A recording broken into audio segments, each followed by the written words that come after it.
आकाशवाणी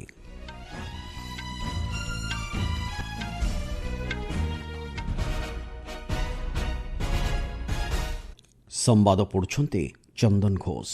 मुख्य संवाद नुआदिल्ली रे अनुष्ठित 23तम भारत रूस वार्षिक सम्मेलन अवसर में 16टी प्रमुख क्षेत्र में द्विपक्षीय राजीनामा स्वाक्षरित। 2030 सुधा भारत रूस संशोधित द्विपक्षीय वाणिज्य कारोबार को $100 बिलियन रे पहुंचाइबार लक्ष्य रही बोली युग्म विवृत्ति रे सम्मति प्रदान कले प्रधानमंत्री और रूस राष्ट्रपति। भारत और रूस लक्ष्य समग्र मानव जाति पई उद्दिष्ट कहिले प्रधानमंत्री। इंडिगो विमानगुड़िकर बातिल तथा विलंब को नहीं देशव्यापी उपजिथिबा स्थितिर समीक्षा करिबा लागि एक 4 जणिया कमिटी गठन कले सरकार। एवं एक सशक्त ग्रामीण अर्थव्यवस्था बिना विकसित भारत स्वप्न संभव नुहे बोली केंद्र समवाय मंत्री मत व्यक्त। भारत और रूस मध्य आज प्रतिरक्षा वाणिज्य अर्थनीति स्वास्थ्य सेवा संस्कृति और गणमाध्यम क्षेत्र में 16टी राजीनामा स्वाक्षरित होईछि।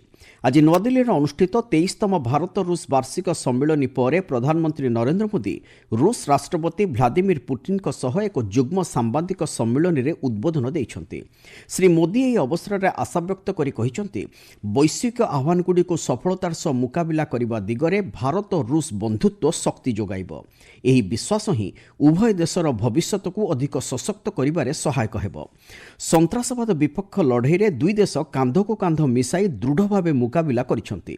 मानवीय मूल्यबोध उपरे संत्रासवाद हेउछि एक प्रत्यक्ष आक्रमण बोली भारतर विश्वास को श्री मोदी दोहराइबा सहित ए दिगरे विश्व एकता ही सबुठारु बड़ शक्ति बोली मतव्यक्त करिसेंति। आतंकवाद के विरुद्ध लड़ाई में भारत और रूस ने लंबे समय से कंधा मिलाकर सहयोग किया है। पहलगाम में हुआ आतंकी हमला हो या क्रोकस सिटी हॉल पर किया गया कायरतापूर्ण आघात, इन सभी घटनाओं की जड़ एक ही है। भारत का अटल विश्वास है कि आतंकवाद मानवता के मूल्यों पर सीधा प्रहार है और इसके विरुद्ध वैश्विक एकता ही हमारी सबसे बड़ी ताकत है। यूक्रेन प्रसंग में निजर प्रतिक्रिया दे प्रधानमंत्री कहिसंति प्रथमरु ही भारत शांति सपक्ष में निजर मत रखी आछि। एही समस्यार समाधान लागि समस्त प्रकार शांतिपूर्ण प्रयास को श्री मोदी स्वागत करिसंति। रूस नागरिक मानकु एक मागणा 30 दिनिया ई पर्यटक भिसा एवं 30 दिनिया ग्रुप पर्यटक भिसा प्रदान करिवार प्रक्रिया भारत खूब शीघ्र आरंभ करिबो बोली प्रधानमंत्री घोषणा करिसंति। से कहिसंति आंतर्जातिक व्याघ्र मेंटरे जोग देवा लागि रूस एक प्राथमिक राजीनामा प्रस्तुत करिबा लागि निष्पत्ति नेछि। श्री मोदी कहिसंति भारत और रूस मध्य द्विपक्षीय संपर्क जेतेबेले अनेक गुडी ऐतिहासिक माइलखुंट अतिक्रम करि सारिछि, सेही समय राष्ट्रपति पुतिन का भारत गस्त अनेक गुरुत्व बहन करे। गत 10 वर्ष मध्य समग्र विश्व अनेक उत्थान पतन देखिछि। तेबे समस्त प्रतिकूल स्थिति मध्य भारत और रूस संपर्क सर्वदा सुदृढ़ रही आसिछि बोली श्री मोदी कहिसंति। से कहिसंति प्राय 25 वर्ष तले राष्ट्रपति पुतिन भारत और रूस रणनीतिक भागीदारी भित्तिभूमि स्थापन करथिले। 2010 मसीह एही भागीदारी को एक स्वतंत्र तथा मर्यादापूर्ण रणनीतिक भागीदारी को उन्नीत करा जायछि बोली प्रधानमंत्री कहिसंति। 2030 मसीहा सुधा भारत और रूस संशोधित द्विपक्षीय वाणिज्य कारोबार को $100 बिलियन रे पहुंचाइबार लक्ष्य रखा जायछि। एक निरवच्छिन्न द्विपक्षीय वाणिज्य कारोबार बजाय रखिबा लागि जातीय मुद्रा माध्यम कारोबार करबा निमंते भारत और रूस सम्मति प्रदान करिसंति। सेहि भली एही समय सुधा भारत और रूस अर्थनैतिक सहयोग लागि विभिन्न रणनीतिक कार्यपंथा आपणाइबार प्रक्रिया को उभय पक्ष स्वागत करिसंति। रूस राष्ट्रपति एक 2 दिनिया भारत गस्तरे आसी गत रात्रि नुआदिल्ली रे पहुंचिसंति। प्रधानमंत्री श्री मोदी तांको पालाम विमानबंदर रे स्वागत जणाइथिले। तेबे आज सकाळे राष्ट्रपति भवन रे रूस राष्ट्रपति पुतिन को आनुष्ठानिक स्वागत करा जायछि।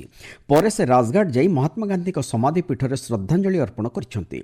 आज संध्यारे राष्ट्रपति द्रौपदी मुर्मू रूस राष्ट्रपति सम्मानार्थे एक नैश्य भोजर आयोजन करिसंति। भारत गस्त शेष करी आज रातिरे श्री पुतिन रूस प्रत्यावर्तन करिवार कार्यसूची रहिछि। सरकार को विभिन्न संस्कारमूलक तथा रूपांतरीकरण भित्तिक नीति कार्यकारी कराजिबा द्वारा भारत खूब शीघ्र विश्वर तृतीय सर्वबृहत अर्थव्यवस्था रे परिणत हेबा दिगरे अग्रगति हेउछि बोली प्रधानमंत्री नरेंद्र मोदी दृढ़ोक्ति प्रकाश करिसंति। आज नुआदिल्ली ठारे अनुष्ठित भारत रूस व्यावसायिक फोरम रे उद्बोधन दे से कहिसंति। ଶ୍ରୀ ମୋଦି ଏହି ଅବସରରେ ଭାରତ ଏବଂ ୟୁରୋସିଆନ୍ ଅର୍ଥନୈତିକ ସଂଘ ମଧ୍ୟରେ ମୁକ୍ତ ବାଣିଜ୍ୟ ଚୁକ୍ତିନାମା ସ୍ୱାକ୍ଷରିତ ହେବା ଲାଗି ଆଲୋଚନା ଜାରି ରହିଥିବା ସମ୍ପର୍କରେ ଆଲୋକପାତ କରିଛନ୍ତି। ସେ କହିଛନ୍ତି ବ୍ୟବସାୟ ହେଉ କିମ୍ବା କୂଟନୀତି ସବୁ କ୍ଷେତ୍ରରେ ଭାଗିଦାରୀର ମୂଳଭିତ୍ତି ହେଉଛି ଆପୋଷ ବିଶ୍ୱାସ। ଏହି ବିଶ୍ୱାସ ହିଁ ଭାରତ ଓ ରୁଷ ସମ୍ପର୍କ ମଧ୍ୟରେ ସବୁଠାରୁ ବଡ଼ ଶକ୍ତି। ଏହାଦ୍ୱାରା ଦୁଇ ଦେଶର ମିଳିତ ପ୍ରଚେଷ୍ଟାକୁ ଉଭୟ ଦିଗ ଏବଂ ବେଗ ପ୍ରାପ୍ତ ହେଉଛି ବୋଲି ପ୍ରଧାନମନ୍ତ୍ରୀ ଶ୍ରୀ ମୋଦି ମତବ୍ୟକ୍ତ କରିଛନ୍ତି। ଭାରତ ରୁଷର ଲକ୍ଷ୍ୟ କେବଳ ଏହି ଦୁଇ ଦେଶର ଆପୋଷ ସ୍ୱାର୍ଥ ପାଇଁ ନୁହେଁ ବରଂ ସମଗ୍ର ମାନବ ଜାତି ପାଇଁ ଉଦ୍ଦିଷ୍ଟ ବୋଲି ଶ୍ରୀ ମୋଦି ମତବ୍ୟକ୍ତ କରିଛନ୍ତି। आज भारत और रूस को इनोवेशन, को प्रोडक्शन और को क्रिएशन की नई यात्रा पर साथ चल रहे हैं। हमारा लक्ष्य आपसी व्यापार बढ़ाने तक सीमित नहीं है। हम पूरी मानवता की भलाई सुनिश्चित करना चाहते हैं। इसके लिए ग्लोबल चैलेंज का स्थायी समाधान तैयार करना है। भारत इस यात्रा में रूस के साथ कंधे से कंधा मिलाकर चलने के लिए पूरी तरह से तैयार है। आपण माने संवाद शुणुचंती आकाशवाणीरो। इंडिगो विमानगुड़िकर बातिल एवं विलंब जनित घटना को नहीं देशव्यापी देखा देइतिबा अद्भुतपूर्व स्थिति उपरे तीक्ष्ण दृष्टि रखिबा लागि बेसामरिक चलाचल मंत्री राममोहन नायडू मंत्रालयर नियंत्रण कक्ष को निर्देश दैछन्ति। आज सकाळे श्री नायडू एही नियंत्रण कक्ष परिदर्शन करबा सह उपुजिथिबा अप्रत्याशित स्थितिर समाधान लागि यात्रीमानकु समयोपयोगी सूचना प्रदान करिबा एवं ए दिगरे निया जाउतिबा आवश्यक पदक्षेपर कार्यकारिता समीक्षा करिसन्ति।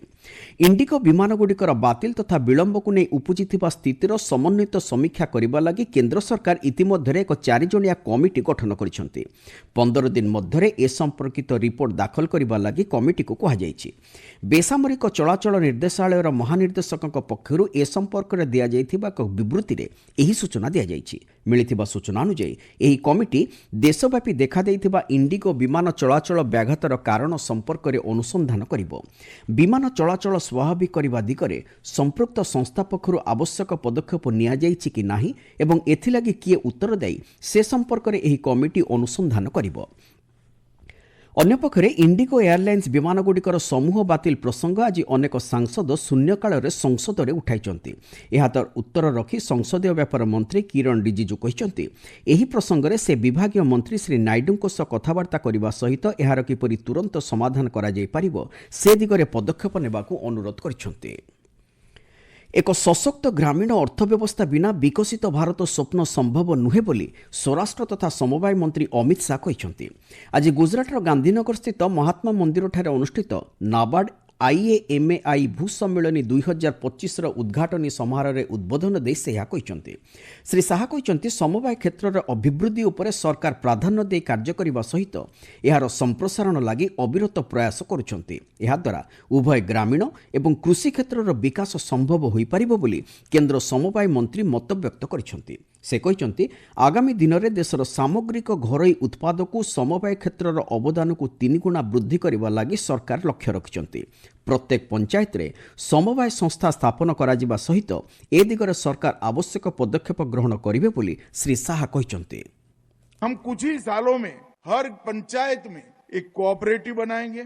हमारे जो कोऑपरेटिव के मेंबर्स है वो 50 करोड़ से ज्यादा कोऑपरेटिव एक्टिव मेंबर बनाएंगे और जीडीपी में सहकारिता का योगदान 2023 से 3 गुना बढ़ाएंगे।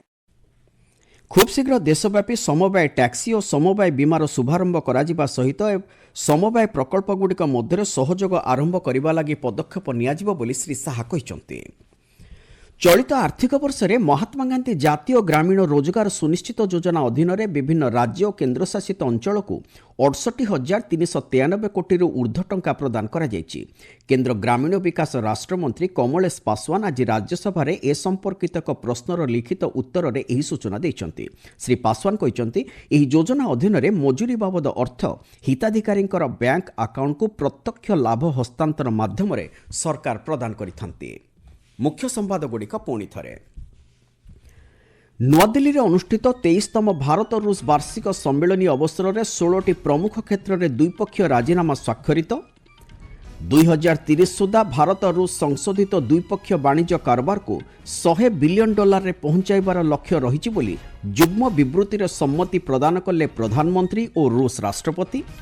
ଏବଂ ଭାରତ ରୁଷର ଲକ୍ଷ୍ୟ ସମଗ୍ର ମାନବ ଜାତି ପାଇଁ ଉଦ୍ଦିଷ୍ଟ କହିଲେ ପ୍ରଧାନମନ୍ତ୍ରୀ। ସମ୍ବାଦ ଶେଷ ହେଲା।